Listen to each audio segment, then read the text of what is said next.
গোশের colour সুন্দর colour হয়েছে, ইনশাল্লাহ স্বাদও হবে মোটামুটি। জিরা ভাজি করে নিলাম, কারণ জিরা ভাজি করে নিলে খুব টেস্ট পায়। এখানে জিরা ভাজি করে তারপরে আমি গুঁড়ো করবো আর কি। ইনশাল্লাহ আমার সব কিছু রেডি হয়েছে। কাঁচামরিচ, আদা রসুন, মশলা, দারচিনি, এখানে মশলা আছে, তারপর এখানে গোলমরিচ আছে। তো মোটামুটি আমার সব কিছু হয়ে গেছে। এখন আমি তেল গরম দিছি।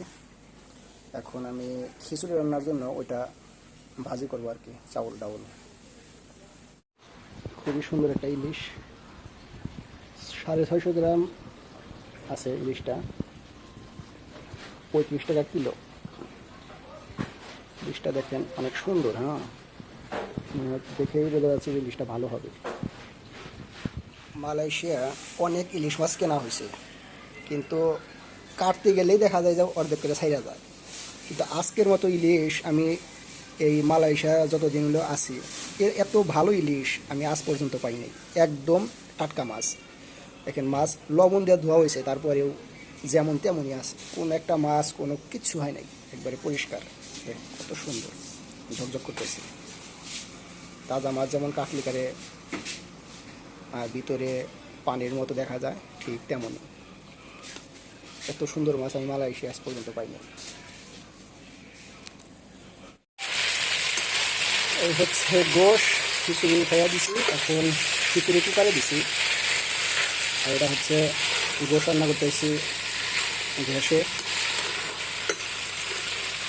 তো মোটামুটি সব কিছুই দিয়েছি, মশলা, আদা রসুন। আগে ভালো করে কষাই। হ্যাঁ, কষানোর পরে তারপরে সামান্য একটু ঝোল দিয়ে করে নামা হলাম। হয়ে গেছে আমার ইলিশ মাছ রান্না। ইলিশ মাছ একটা বেগুন দিয়েছি, ছোট্ট একটা বেগুন দিয়ে ইলিশ মাছ রান্না করেছি। আর এখানে আছে গোশ, দেখেন গোশের কালার সুন্দর কালার হয়েছে, ইনশাল্লাহ স্বাদও হবে মোটামুটি খারাপ না।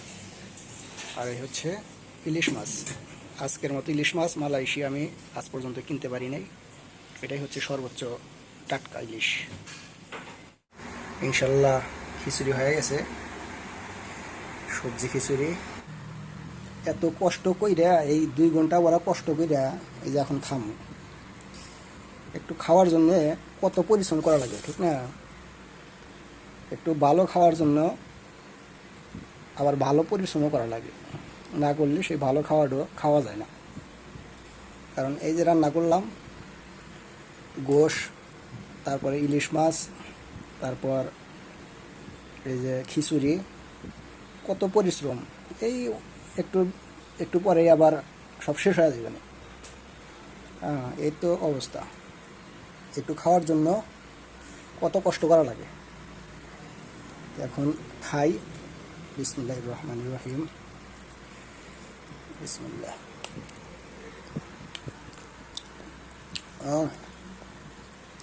আলহামদুলিল্লাহ, অনেক স্বাদ হয়েছে, মোটামুটি খারাপ হয় নাই। তো ভিডিওটা দেখার জন্য অসংখ্য ধন্যবাদ। আর আশেপাশে কেউ যদি থাকেন চলে আসেন। হ্যাঁ, এখনও আছে, সমস্যা নেই। ঈদ মোবারক।